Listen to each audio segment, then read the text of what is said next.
bienvenidos a un nuevo CEU Talks. Hoy hablamos de demografía y natalidad. Antes de un par de cosas metodológicas que creo deben de ser puestas solas. No confundir la fecundidad con la natalidad. Cuando se habla de natalidad se habla de todos los nacimientos o de la tasa bruta de natalidad. La tasa bruta de natalidad es un indicador, no es bueno. ¿Por qué? Porque hay que medir la fecundidad por edad de la mujer, no los nacimientos. Aunque se usa mucho todavía. Pero lo que más se usa es el índice sintético de fecundidad, que es el número de hijos por mujer.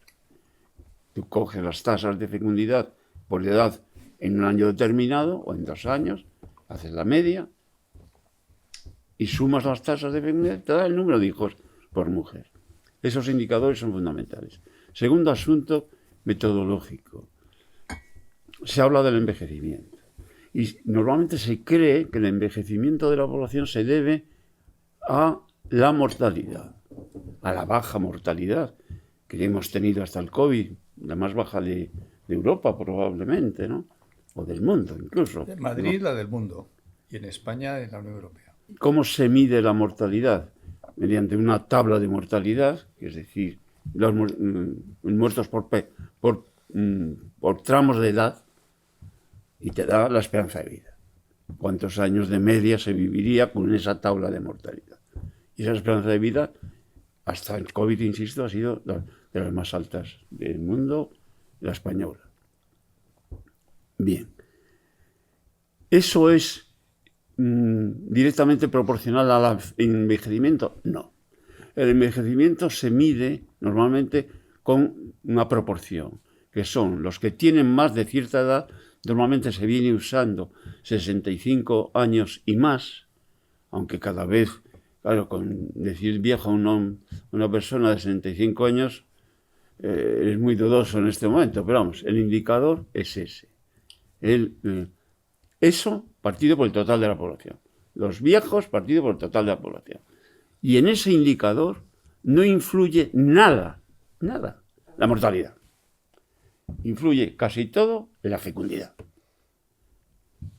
Y la inmigración, lógicamente. La inmigración no es problema para Europa.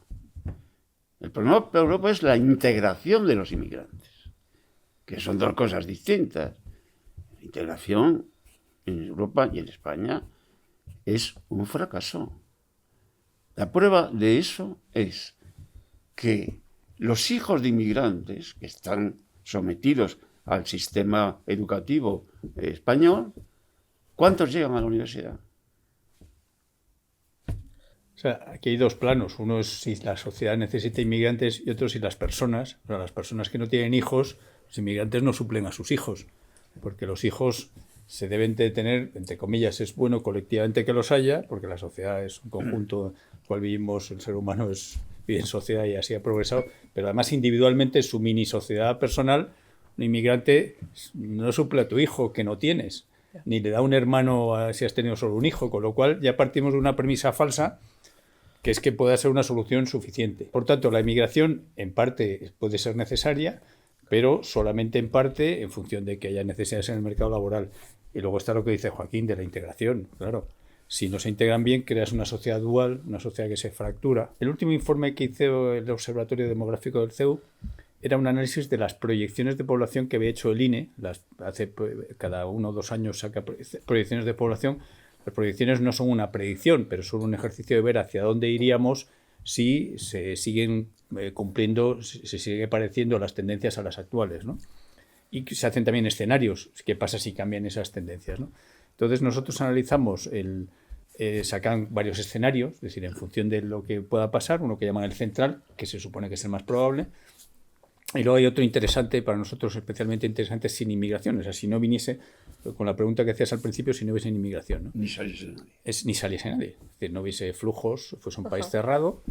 Y entonces, ¿qué pasa en los 2 escenarios? Bueno, pues en el escenario normal con inmigración para el INE, que a su vez se basa en una encuesta que hicieron en demógrafos, son unas proyecciones democráticas, porque los datos los sacaron a demógrafos. A nosotros no nos preguntaron, pero fue el consenso de los demógrafos a los cuales preguntaron. Bueno, desconocidos. Exacto. Lo que les salió es que va a venir una barbaridad, una inmensidad de inmigrantes, como 20 millones de inmigrantes en los próximos 50 años, y que los españoles autóctonos, la gente que quedaba aquí, iba a menguar en 14 o 15 millones de personas. El resultado es un cierto crecimiento de población, pero todo, absolutamente todo, por inmigración, ¿no? Y luego salían cosas curiosas, colaterales, como por ejemplo que la esperanza de vida no iba a seguir creciendo tanto como antes, y de hecho menos en las mujeres, que siempre la tienen más alta, la mortalidad infantil iba a aumentar, cosa que parece imposible. Ya no puede mejorar mucho porque ya es casi cero, pero la tendencia sigue siendo, pese a todo, incluso con el casi cero, todavía más cero, que sigue mejorando, ¿no? Entonces, ese es un poco, claro, el INE tiene mucha importancia porque es una fuente principal de información. Esto no son datos del INE, o sea, el INE cuando dice han nacido tantos niños o se ha muerto tanta gente es prácticamente exacto, porque es un recuento 1 a 1. Cuando hace la EPA, la encuesta de población activa, es una encuesta, ya no es igual de exacto, pero se supone que es un organismo muy serio, con una metodología muy probada. Esto es el siguiente nivel, es una elaboración de datos. Ahí puede ser tan bueno o tan malo como cualquier sociólogo, porque es una proyección, es una operación matemática, ¿no? Pero claro, el INE tiene mucha importancia y por tanto por eso decidimos analizar esto. Y luego, en la parte de proyección sin inmigración, a nosotros nos sale algo parecido. O sea, todos los organismos, la ONU, Eurostat, todo el mundo prevé que España sin inmigración va a perder mucho, o sea, la población española autóctona, y va a envejecer. Volviendo a lo que decía Joaquín, va a envejecer porque faltan niños. O sea, en proporción, si tienes muy poca gente, pocos niños, pocos jóvenes, pues los viejos, sean a 65 o a 80 años o a donde te fijes, en proporción a la población total, pues pesan cada vez más, ¿no? Y eso no es bueno para una sociedad. Eso es un efecto que tampoco la inmigración suaviza el ritmo de envejecimiento, pero no lo para. O sea, con toda la inmigración que hemos tenido en España, que han venido 7,5 millones de inmigrantes y han tenido unos 2 millones de hijos, España ha seguido envejeciendo desde que hay inmigración. Es cierto que a un ritmo menos fuerte y que la población española clásica o autóctona está más envejecida que la Yo quisiera añadir, centrándome en la natalidad, o en la fecundidad. Y os voy a leer algo que se publicó este domingo Rosa Montero en el suplemento del País, que se centró en esto.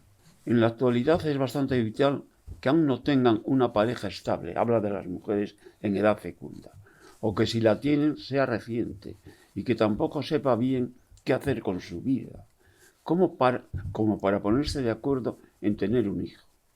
Creo que no debe de haber mujer sobre la tierra que no tenga que plantearse esa pregunta en algún momento. ¿Quiero ser madre o no? Para algunas la crisis es desgarradora, porque la pulsión maternal es muy fuerte. Las cosas están tan mal organizadas que tener hijos sigue siendo un esfuerzo descomunal, un sacrificio de su carrera profesional y de su vida. ¿Para que sí? En lo que no se ha avanzado casi nada es en la conciencia esencial de que tener hijos no es un asunto de mujeres, no es una cosa nuestra en la que haya que ayudarnos. Por el contrario, es algo en lo que nos jugamos todos la supervivencia. El futuro está en riesgo porque hay pocos niños, no solo en España, que es uno de los países con menor natalidad del mundo. Con menos de 1,5 hijos por mujer, se produce un grave problema de sostenibilidad económica. El cambio social va a ser dramático.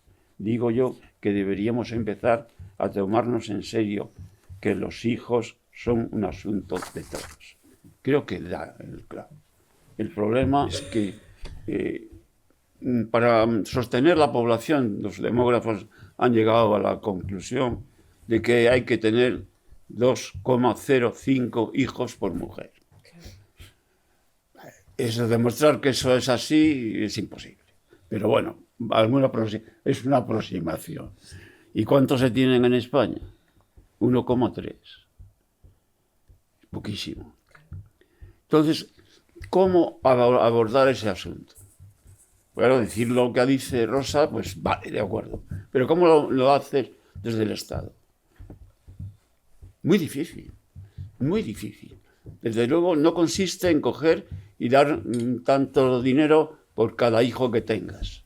Yo creo que vamos a discutir un poco, fíjate, porque estamos aquí hablando de lo importante, que se habla muy poco de lo importante, que es esta situación dramática de que no hay familia y no hay hijos.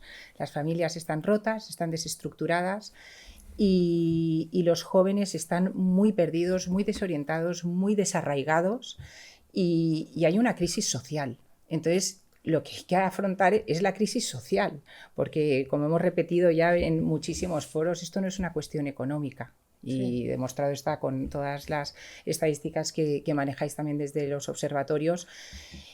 Entonces, a mí están fenomenales los observatorios para la toma de conciencia y en este sentido la verdad es que os doy la enhorabuena a todos los que estáis aquí trabajando denodadamente y con muy poco eco en los medios de comunicación. Ahora poco a poco, como la situación va avanzando y la soledad es acuciante, la soledad de nuestros mayores, la soledad de nuestros jóvenes, porque hablamos mucho de la soledad de los mayores, pero ¿cuántos jóvenes están solos? Porque no están encontrando, no tienen referencias y entonces lo que antes era natural, que tú llegas a una determinada edad y te quieres casar o tener una pareja y tener hijos, esto era lo natural. Y todo esto por esta marea ideológica que nos está arrasando y que va contra la naturaleza humana, pues los jóvenes están desorientados y por eso están tan mal. En lugar de ver que la familia es el lugar de crecimiento, de belleza, de superación, que es el lugar donde el hombre naturalmente encuentra su estabilidad y su posibilidad de proyectarse, porque ¿qué vamos a hacer con todos estos niños que ahora están, que no se sabe si dónde está su padre, dónde está su madre, que crecen pues al albur de las barriadas, de muchos sitios que no tienen, o sea, nos faltan referencias a los adultos, nos faltan referencias, nos faltan líderes, pero el problema dramático es la juventud. Y a mí me gusta mucho hablar, la verdad es que los observatorios predicen, proyectan, pero claro, tenemos que hablar de revertir. O sea, desde el plano político hemos de ganarnos los sesos para revertir todo esto, ¿no? Hemos hablado mucho de Hungría, del modelo húngaro, que es un país con una situación política diferente, pero es un país que no deja de ser un país europeo. Han revertido la situación, han bajado el número han apostado por la familia y por la vida, porque va unido. Claro. O sea, lo que no podemos decir es ir con unas medidas contra la vida y contra la dignidad humana, porque aquí lo que está en juego es la vida y la persona. Entonces, si tú desechas a los mayores, los matas cuanto antes porque ya no son útiles a la sociedad, a los bebés no les dejas nacer, pues luego tienes ahí una sociedad que no sabe ni de dónde viene ni a dónde va. Entonces Hungría, que hace? Apuesta por la vida y hace un paquete de medidas fiscales, sociales. Es un país family friendly. Tú llegas a Hungría y todo es... pues hacen jornadas anuales o interanuales a favor de la vida. Aquí, oye, y yo que tengo 6 hijos, ir por la calle con tus 6 hijos, o sea, es que te van dando la enhorabuena. Yo es que no lo cambiaría por nada. O sea, ¿qué más? O sea, porque ¿sabes lo que pasa? Que la familia es donde se vive lo que es más genuinamente humano, que es el amor de donación, el amor incondicional, la entrega. O sea, tú no te das a tus hijos porque estés esperando nada de ellos, es porque les quieres y ya está. Y luego ahí se crea un ecosistema de crecimiento, lo que crecen unos padres, y también hablo de padre y de madre, porque claro, aquí el varón es el ausente en todas las políticas, o sea, totalmente. Un niño nace con un padre y una madre, y claro que es mucho más fácil si tienes un marido, si tienes una pareja. Es mucho más fácil criar a un hijo, un padre y una madre juntos, que una madre sola. Pues es que eso es evidente. Lo contrario. Claro. Fomentando lo contrario. Se está fomentando porque se está primando, al margen de si tienen dinero o no, si son ricos o pobres, se les da más dinero o ventajas a las familias monoparentales solo por serlo. Y cuando se separan 2 millonarios, bien mucho mejor en cualquiera de los 2 hogares resultantes en lo económico que un matrimonio estable de clase media, media-baja. Pues está fomentando y está creciendo. La monoparentalidad está creciendo continuamente. Hay un elemento relacionado con lo que decía Georgina que a mí me parece muy interesante, que es que De hecho, a mí no me gusta mucho utilizar el recurso de que el problema de la demografía tiene que ver con economía o con el pago de las pensiones, porque es muy utilitarista, ¿no? El problema de la demografía, el problema de fondo, que es el que ha mencionado Georgina, que es el problema de la familia, tiene que ver con qué sociedad vamos a configurar en el futuro, porque la sociedad que configuremos es la sociedad que ha nacido en nuestros hogares, y es en los hogares, o sea, es en el seno de un hogar, y además utilizo ese término porque me parece que es muy elocuente y que en todos nosotros evoca esa sensación de amor, de entrega y de sacrificio, donde uno aprende a ser buen ciudadano. Es ahí donde uno aprende a ocuparse de las cosas del yo, como yo digo, ¿no? La mochila del niño pequeño, del nosotros, poner la mesa para todos, e incluso del vosotros, que es el punto más allá, recoge ese jersey, aunque no sea tuyo, porque estás ayudando al conjunto de la familia. Entonces yo creo que además hay un problema, y aquí la ingeniería social está siendo tremenda, que es precisamente demonizar, perdón, más que demonizar, ligar la figura de las madres en particular con la figura de heroínas. En esta mesa juntamos muchos hijos y no nos ha ido mal. Y juntamos muchos hijos y no nos ha ido mal porque no ha sido un enorme sacrificio, ha sido un enorme placer, con algunos días inquietantes sin lugar a dudas, pero un enorme placer. Y como digo yo siempre, a diferencia del discurso actual ideológico, con el varón, no con el varón en contra, con el varón. Claro, con lo cual, al lado, acompañándonos, nuestros padres, nuestros hermanos, nuestros novios cuando eran novios y nos impulsaron a seguir adelante, nuestros maridos después, nuestros propios hijos varones, nuestros jefes, nuestros compañeros de trabajo. Al final, esa idea muy, muy negativa de lo difícil que es tener una familia, yo creo que está causando un dolor enorme. Nosotros hicimos una investigación científica sobre cuál era la imagen que los medios de comunicación daban de la familia. La primera imagen es dramática, es la violencia doméstica, la mal llamada violencia de género, la violencia doméstica. Es una realidad, es noticiosa y evidentemente siempre está en la agenda de los medios, porque es algo negativo. Evidentemente, porcentualmente, no ocurre en la mayoría de los hogares, pero es la principal noticia. Pero después, todas las noticias eran complicaciones en el seno del hogar, cómo sacar a los hijos adelante, cuántos reportajes hemos leído sobre la cuesta de enero, la cuesta de septiembre, volver al colegio, conciliar, horroroso siempre. De hecho, en aquella investigación científica que llevamos a cabo, pues salió un dato muy curioso, que la llamada tradicionalmente socialité, o sea, era bastante beneficiosa para la familia, porque curiosamente solían salir con su familia feliz, pues un poco haciendo como muestra de ejemplo de lo bonito que puede llegar a ser la familia. Pero esa negatividad, que es mucha ingeniería social, de lo horroroso que parece, ¿no? Que aparenta ser madre, la gente repite mucho maternidad. No somos todos unos locos descabellados si fuera tan espantoso, con lo cual habría que mejorar el discurso que transmitimos para que nuestros jóvenes quisieran replicar lo que nosotros, la generación anterior, quiso replicar porque vio en la generación que son los abuelos. Vamos a hablar un poquito de la política, si os parece. Las políticas europeas de pro familia o pro nacimiento. Después de la Primera Guerra Mundial, la fecundidad en Francia cayó en picado. Y yo creo que tuvo que ver con la matanza terrible que fue la Primera Guerra Mundial. Y las madres dijeron, ¿voy a tener yo hijos para que me lo mates? No. Y luego de la guerra, después de la guerra, cuando De Gaulle forma parte del primer gobierno y tal, nombra de ministro de familia o algo así a un comunista. Y estos se lanzan, con De Gaulle al frente, a modificar todas las políticas familiares. Y las modifica en favor de la familia, en favor de las mujeres, en favor de los hijos. Y eso ha durado y dura todavía en Francia. Suecia, no hace mucho, montó también un sistema de ayuda directamente. Y los países nórdicos también. Pero en este momento, tanto los países nórdicos como Francia no están pasando por buena, fecundidad. Está muy, muy baja. Quiere decir que algunas políticas ya no funcionan. Y tiene que ver con lo que has dicho tú y con lo que has dicho tú. El problema es mucho más profundo. Claro. Y al hilo de todo lo que estamos hablando es la pregunta que está, ¿no? ¿Qué nos está pasando en España, en Europa?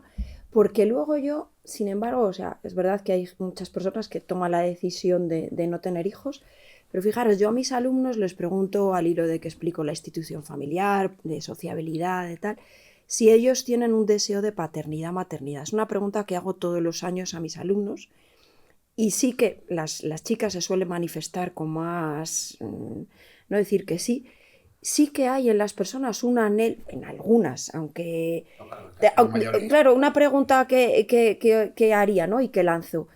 Tenemos menos hijos de los que deseamos, porque sí que está en el corazón humano ese deseo de ser, porque se ve esa belleza, ¿no? Lo que decía Georgina, y se ve esa belleza, y cuando tú ves una familia, y una familia numerosa, que llama todavía más la atención. Ahora ha desaparecido con la nueva ley el concepto de familia numerosa, no lo han publicado.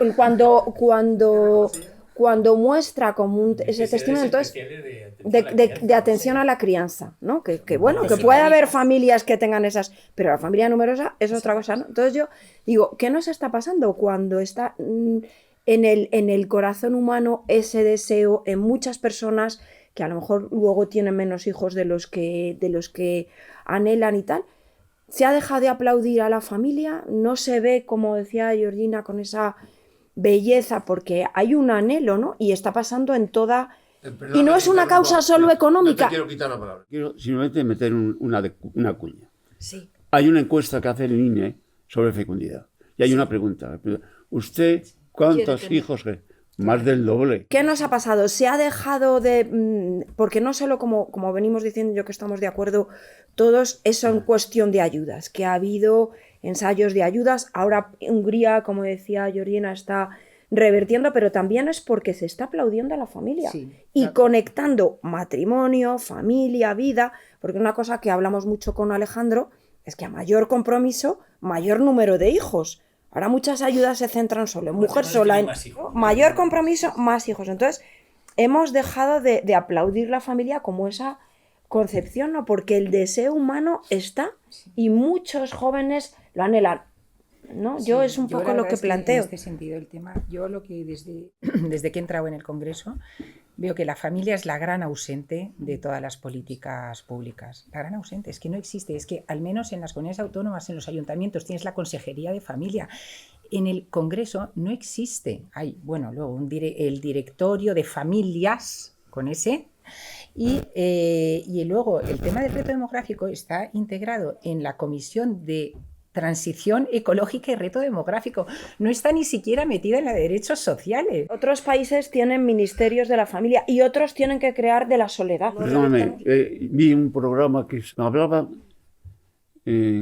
unas 8 mujeres, todas en contra de los hijos. Todas en contra de tener hijos.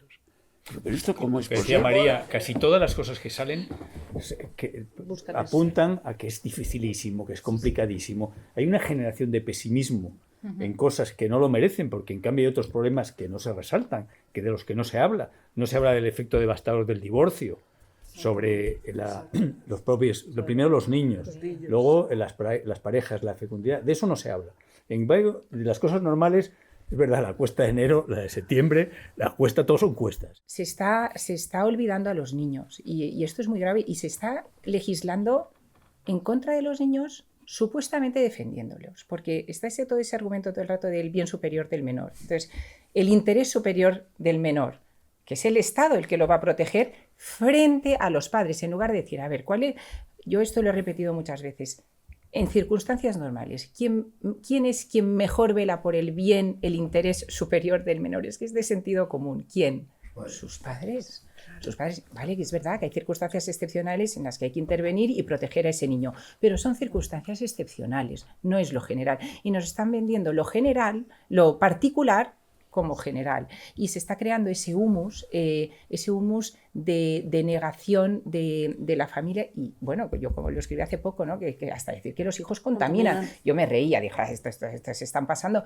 Pero está calando. Y luego está calando pues una mentalidad en los jóvenes pues de mucho egoísmo, de vivir concentrados en sí mismos, que bueno, esto les puede valer unos añitos, pero luego... O sea, luego están solos, van a estar solos. Y lo tenemos, es que, bueno, en Castilla y León, yo ahora soy diputada de Ávila, en Castilla y León, en Asturias, esto lo tenéis súper estudiado, es que es tremendo el índice de personas solas, del índice de personas que viven solas. Y claro, el problema es que estas personas a determinada edad, 75, 80 años, necesitan unos cuidados muy especializados, necesitan muchos cuidados y mucha inversión en cuidados. No hay quien los cuide. Es imposible llegar a cuidar. Entonces, están solos. Entonces, al final, ¿qué es lo que está pasando? Que tú decías, no es lo mismo en la inmigración, porque no es lo mismo tener un hijo que un nieto que te esté acompañando, al que tú puedas transmitir tu experiencia de vida, tu legado, una compañía. Pues sí, al final vamos a desembocar, y en el mejor de los casos, en voluntariados, ¿no? En los jóvenes que para no estar solos van a acompañar a los abuelos que también están solos. Bueno, en fin, no lo sé cómo se va a desarrollar todo, porque esto es como distópico ya todo, ¿no? Que la propia sociedad... Ahora que tome conciencia. ¿Qué hace? Pues a ver, ¿Cómo se organiza? Si no participa nadie. La Fundación Renacimiento Demográfico, que montamos algunos, la estamos cerrando porque nadie dona nada. Teníamos en virtual monopolio hasta que apareció el Observatorio Demográfico del CEU y nos fichaste este tema de la falta de hijos, que es de los más importantes, si no el más importante a largo plazo, porque está muy mal. Si no estuviese muy mal, pues como ha sido toda la vida no sería un problema, pero como está muy mal y de eso depende la supervivencia, y es que la inmensa mayoría de la gente, como decía Adolfo Suárez del CDS, nos aplauden pero no nos votan, ¿no? La gente, sí, tienes razón. Entonces, creo que es importante, cada vez que critiquemos a los políticos y a determinados políticos, también decir, y que estamos haciendo cada uno en nuestro ámbito, y la masa social, y exponerlo a la sociedad, y sociedad, vas a recibir esto en parte por tu inacción, como decía, creo que era Burke, ¿no? Para que triunfe el mal, lo que hace falta es que los buenos no hagan nada, porque los malos hacen de malos porque para eso son malos, ¿no? Los jóvenes desean tener más hijos. Y yo creo que nuestro reto es conectar con ese deseo. Sí. Conectar con ese deseo, porque eso sí que es real. Es más real que yo creo que este plato. Ese deseo con que ellos puedan conectar con lo que de verdad llevan dentro, con la realidad de lo que ni se permiten a veces ni pensar, pero ayudarles a conectar que eso es posible, que eso no es tan complicado, que tener un hijo es lo más natural del mundo, que la humanidad ha tenido hijos desde que existimos por eso. Hay una parte importante que es la edad a la que te planteas el poder tener hijos, pues por tus circunstancias económicas o por tu situación laboral o por tu estabilidad o por que hay varios retos que te planteas antes de llegar a ese paso. Y cuando llegas a ese paso, plof, es tarde para tener 3. Perdona, sobre esto. Cuando yo estudié, perdona que haga tantas referencias a mi vida francesa, los profesores que teníamos allí nos decían a nosotros, hay que tener los hijos antes de los 30 años, de la mujer, antes de los 30 años, porque si no, después puede haber problemas, etc. Yo creo que eso ya no es así, pero algo cuanto antes mejor. Cuanto antes mejor también para las parturientas, vamos, para las mujeres. Mucho mejor tenerlo antes. Ahora dicen los padres que es que los hijos dan ahora mucha guerra. Dicen, no, el problema es que los padres son muy mayores y ya no aguantan, no tienen la misma energía para criarlos. Con lo cual también tienes a lo mejor solo uno, porque claro, como la experiencia sí ha sido más dura que cuando tienes esas edades menores, también los partos. Decía alguien, un ginecólogo, dice, no, si es que las mujeres tendrían que tener hijos por debajo de los 20 años, que es que los hijos se les caen, son partos facilísimos. Claro, nadie queremos, ni vosotras ni nadie, yo con mis hijas, nadie queremos que tengan hijos tan jóvenes, pero biológicamente es mejor, claro. Perfecta. Es que estamos mal diseñados. Este retraso de la edad del primer hijo también da lugar a que haya luego una especie de padres, entenderme entre comillas, más abuelos, más mayores, y la proliferación de hijos únicos. Claro. Que bueno, al menos es un hijo, pero no es lo mejor tampoco. Yo también, no sé, hay hijos únicos que miran también las familias numerosas con esa, no sé, como con ese deseo, ¿no? De decir, me encantaría tener, entonces es hijo único, nieto único, a veces sobrino único, y entonces es el que se va a ocupar y eso también está creciendo mucho. Padres mayores con hijos únicos y todo único.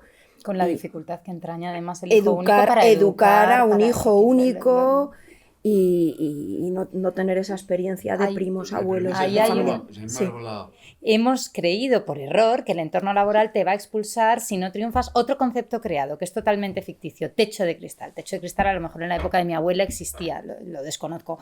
Hoy por hoy no podemos decir que exista techo de cristal, basta ver a nuestro alrededor lo que tenemos. Pero esa idea de que tienes que alcanzar el liderazgo profesional antes de dedicarte a tu vida personal ha provocado esa ralentización, cuando en realidad, precisamente por nuestra longevidad y nuestra buena salud, porque envejecemos muy bien y muy a gusto, podríamos hacer lo contrario, tener los hijos pronto y aún te espera el mercado laboral para todo tu crecimiento. Y eso no se cuenta, porque no hay muchos ejemplos que cuenten, no, mira, pues yo, es cierto, no cabe duda, no se puede negar que cuando tienes hijos muy pequeños tienes que ralentizar el ritmo de trabajo, pero lo haces libre y voluntariamente, que también es muy importante que digamos que la madre no se ve sometida, horrorizada. Solo se cuenta lo que te cuesta criar hijos en términos de carrera profesional, de nuevo se ningunea al hombre, porque a lo mejor al hombre no nos cuesta en carrera profesional, pero dinero, o sea, dinero que tenías en el banco va para él, eso no cuenta, ¿no? Pero a cambio recibes una retribución, entre comillas, emocional, que eso nunca sale. Lo que pasa que, la verdad es que, hombre, la mujer desde en el último siglo pues ha cambiado mucho la situación de la mujer en la sociedad. Y entonces, el adaptarnos a esto sin perder nuestra identidad, pues es un reto para nosotras, para también el saber dar ese testimonio, el saber visibilizar que tener hijos no es incompatible con una profesión, con un trabajo, que hay miles tipos de trabajos que son compatibles con la maternidad. Pero luego es que está digamos, todo el aparato social, político que va, por ejemplo, carreras STEM.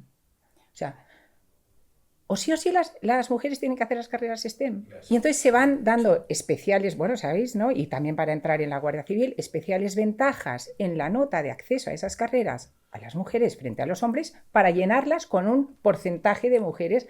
Pero oye, no las obligues. Tú presenta atractivos todas las profesiones para todos. Para todos. Y entonces que cada uno elija, que cada uno es que no creemos en la libertad verdadera, tenemos que encauzar a la mujer porque has de ser así, porque las mujeres que van a ser científicas van a ser mejores. Oye, no, a lo mejor eres una gran humanista y a lo mejor aportas mucho más al pensamiento siendo una gran humanista que una científica, o no, o a lo mejor eres una gran científica, pero déjalas libres. Y con el tema de la corresponsabilidad, es que eso es dramático. Los juguetes, o sea, que los juguetes no sean sexistas, que el hombre, oye, yo ya me organizo en mi casa, que yo, gracias a Dios, tengo un matrimonio unido y nos hemos organizado muy bien. A lo mejor a ti no te parecerá bien cómo nos hemos organizado, pero a mí me parece muy bien y yo lo he aceptado como mujer. En la Universidad de Alcalá pasa lo siguiente. Hay una nota de corte, como en todas las universidades, y la nota de corte de la enfermería, de la escuela de enfermería, es más alta que la de los ingenieros. Cosa increíble. ¿Sabes por qué? Porque las mejores notas en el bachiller son las de las mujeres, pero con diferencia. Y tienen querencia a ir a medicina, a cuidados, en letras y tal. Bueno, esa querencia debe tener algo que ver con la biología, digo ya, algo que ver, ¿no? Como sociedad tenemos que cambiar el discurso, como te has dicho antes, y reforzar las ideas de familia natural, familia feliz, con sus problemas, pero también con sus beneficios. Y callarse. Esos beneficios morales y callarse. Callarse menos. La cuestión ideológica es no callarse. Y no tener miedo. Y aquí hay mucha ideología detrás. Esto, porque todo es ideología. Tienes que estar todo el día empleando toda tu energía en combatir la ideología que nos va arrollando ley tras ley, día tras día. En esa encuesta de fecundidad que tú citabas del INE, era casi tanto más veces el hombre que la mujer quien no quería tener un siguiente hijo o un hijo. Por tanto, las políticas que se están haciendo solo destinadas a mujeres, incluido algunos de los países que hemos citado de referencia como buenos, no son ni correctas ni justas si queremos incentivar la natalidad y familias estables. Porque claro, si todo lo volcamos solo en la mujer, pues el hombre se va a desenganchar. Pasa con el aborto. La Comunidad de Madrid sacó una medida que modestamente yo llevaba preconizando mucho tiempo, y es que haya una especie de buzón que se pueda entregar el niño que no quieres, usted no aborte, tenga el niño y yo se lo cojo. Bueno, pues la medida ponía que la madre que la mujer entregue, no sería el padre. El padre no tenía derecho de tanteo, como se diría en las empresas, derecho de quedarse su hijo. O sea, se da la madre el derecho a entregarlo, pero por Dios. O sea, ahora, si no nos quejamos, hombres y mujeres, o sea, todos los razonables, da igual cuando sea nuestro sexo, pues eso sigue pasando. Ya os digo, nadie ha dicho, por ejemplo, que esa medida es una burrada en ese aspecto. O sea, lo primero es que tenga derecho el padre de la criatura a quedarse con el niño, antes que se entregue anónimamente a donde sea, ¿no? Un ejemplo, ¿no? Yo creo que es que ni siquiera se le pasa, no le digo que se haya hecho ni siquiera por maldad, puede que ni por ideología, es que en ese magma de valores que hay hoy día general, el hombre no existe. El padre no existe y, por tanto, lo natural es poner esa medida que la madre entrega al bebé como le dé la gana sin contar con el padre. Sí. Y luego que allí está estudiado que hay mucho más fracaso escolar, drogodependencias con la ausencia del padre, ¿no? Totalmente. O sea, Violencia. o sea, en Estados Unidos, el tema de los... es que es una carencia. Crecer sin padre es una carencia. Totalmente. Porque tenemos padre y madre. Esenciales las dos figuras, paterna y materna, que es que eso también es una cosa que no se dice para la estabilidad, para la personalidad de los hijos, para todo, las dos, padre y madre. Y ha habido grandes empresas que están desterrando la palabra padre y madre en recursos humanos. Progenitor. Es lo que dice ahora las estadísticas de... Ya no hablan de maternidad, proceso de maternidad, sino de nacimiento o acogimiento de menor, no sé cómo le llaman, nacimiento de adopción de menor, en vez de decir maternidad, que da toda la vida, y luego si quieres paternidad, ahora que hay el permiso de paternidad, ya no es así. Ya es Y gestante y no gestante y un lío de palabras y familia numerosa, no, ya todo. Ahora ya no es mujer, es persona gestante. O sea, si se hubiese mantenido un número de hijos por mujer, habría aumentado un 25% solamente la edad promedio y no lo que ha aumentado. Pero es que como además también se ha retrasado el envejecimiento real, o sea, vivimos más años con salud, habría sido inocuo el incremento que ha habido de envejecimiento nominal, habría sido inocuo, puesto que una persona de ahora, con 65 años en general, es más joven que una de hace 50 años. Ya. Con lo cual, absolutamente todo el envejecimiento se ha debido, entre comillas, a la caída de los nacimientos. Luego otra cosa que es importante, ya que hablamos de jubilación y de pensiones, hombre, que no cobre la misma pensión quien ha tenido 4 hijos o 6, a igualdad de cotizaciones, que quien no ha tenido ninguno, porque simplemente pues ha gastado menos en beneficio del país, que es lo que ha hecho la persona que tal, y ha podido ahorrar menos. O sea que tiene que haber una deflactación de las pensiones y de otro tipo de cosas en función de los ¿Eso hijos. existe en algún país? Eso en España mismo había alguna pequeña deflactación que se hizo hace poco solo para mujeres, pero es algo que es como de cajón, ¿no? O sea, es decir, si todo el mundo tuviese los hijos que habéis tenido, las que estáis aquí, pues no habría ningún problema de pensiones por demografía en el futuro, ¿no? Sin embargo, el 40% aproximadamente de los jóvenes de ahora, o 30 y tantos, se quedan en blanco, no van a tener ningún hijo. Ellos de mayores, claro, querrán, como es lógico, cobrar pensión, pero si todo el mundo tuviese 3, 4, pues bueno, podríamos tener otros problemas, pero no desde luego de pensiones.